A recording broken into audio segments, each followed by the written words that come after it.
Hey everyone, welcome back. Today we're talking about a new tense, and that is the perfect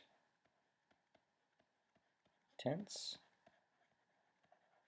specifically the perfect tense active, which is on page 150 of your book. Okay, first thing we need to know about perfect tense is that it shows completed action in the past. It differs from imperfect, which shows incomplete action in the past. So even though imperfect was going on in the past, it could still be going on, or it always used to be going on. Perfect tense signifies that the action is done and over, and it can be translated as has, have, or simple past. Okay, so that could be ed, like walked, or played, or it could be something like ran or taught, right? Whatever the simple past tense of the verb is. Okay, perfect tense differs from the other three tenses we've learned in that it has its own endings. So I'm going to set up a chart here with first, second, and third person, and singular and plural. Okay, and these are perfect tense endings. Okay, so the perfect tense endings are E, right, which is the long I, which is the first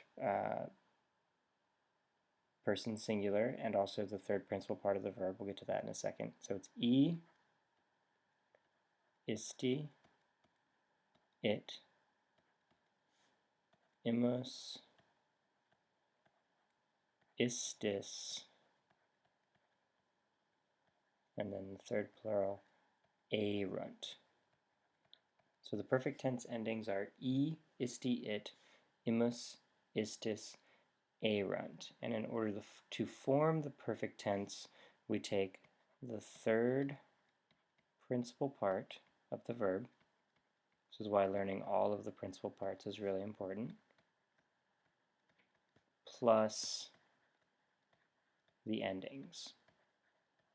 Okay, so let's do some examples of that now.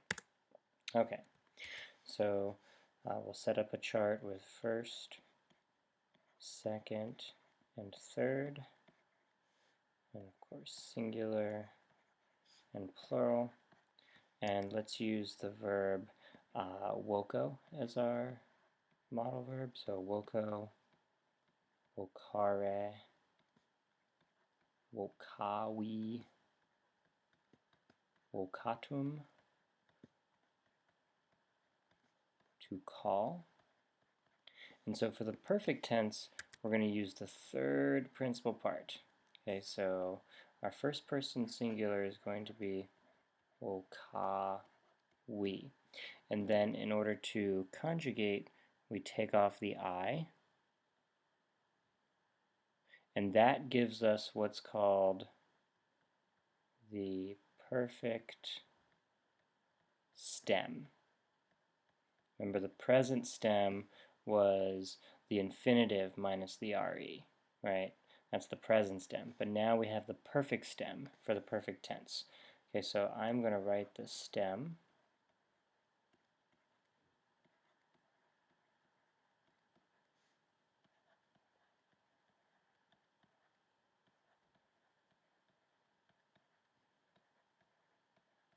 Which is just the third principal part minus the I.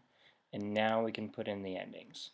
So we have wokawi already there, wokawisti, wokawit, wokawimus,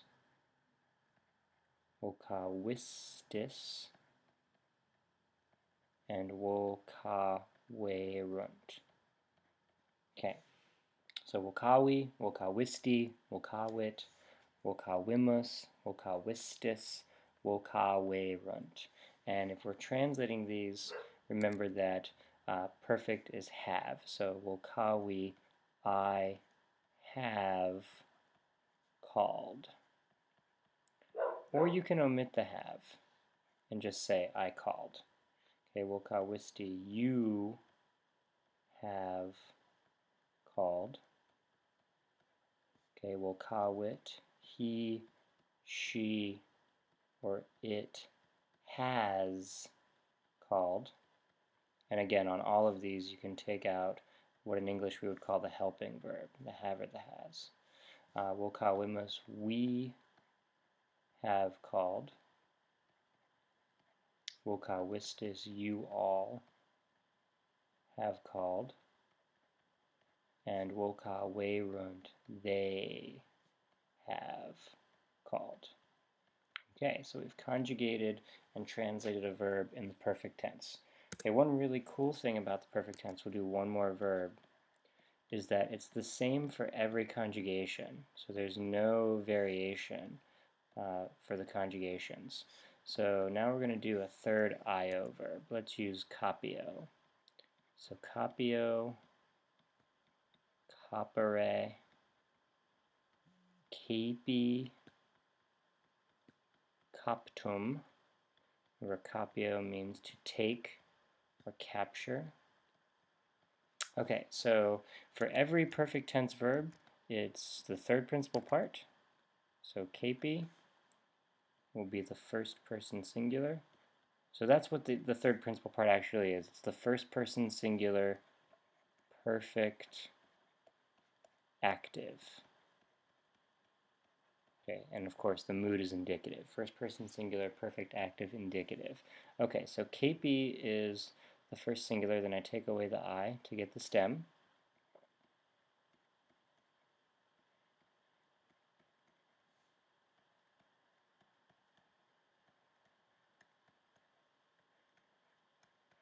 And then I just add in endings. So I already have my I.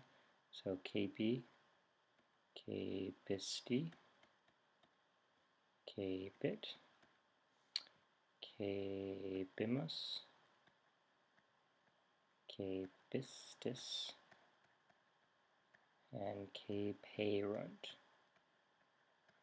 Okay, so capi, capisti, capit, capimus, capistis, caperunt, and if we're translating capi as I took, or I have taken, or I have captured, and that's pretty much it for perfect tense. Works the same for every single conjugation.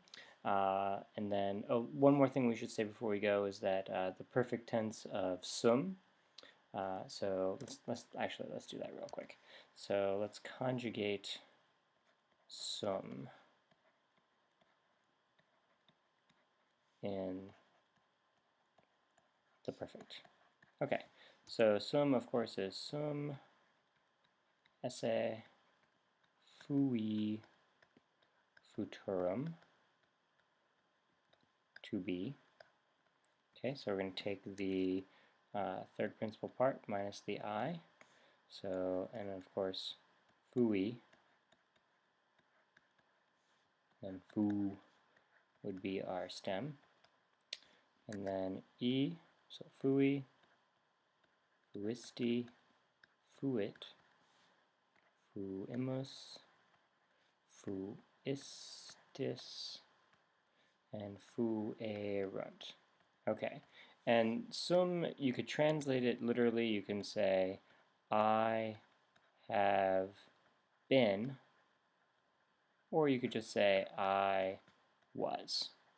Same translation as the imperfect, but just know that if you say fui, then it's complete, it's over, it's done, right? So you could say, I would say, eram magister. And that would be, I was a teacher, but I still am a teacher. But if I say fui magister, that's like saying I was once a teacher, but I am no longer. Okay, so perfect tense shows completed action in the past. Imperfect shows continuous action in the past. Okay, everybody, thanks for tuning in, and see you next time.